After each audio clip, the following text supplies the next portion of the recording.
Some people just take rice and put it in a pot with water and cook it. Don't do that. Look at this.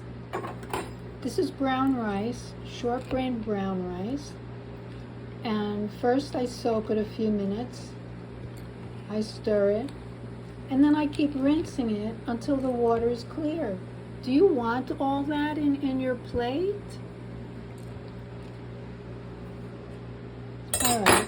So I don't want to lose the rice, so I'm pouring it in a strainer.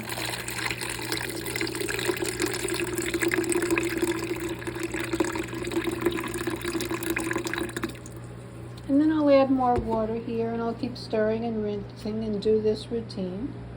And then when the water's clear, I'll put it in here, leave it in so it can drain a little bit.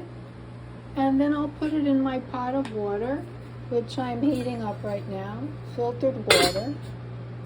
And since it's brown rice, it'll take about 40 minutes. White rice takes 20 minutes, but it has no nutrition.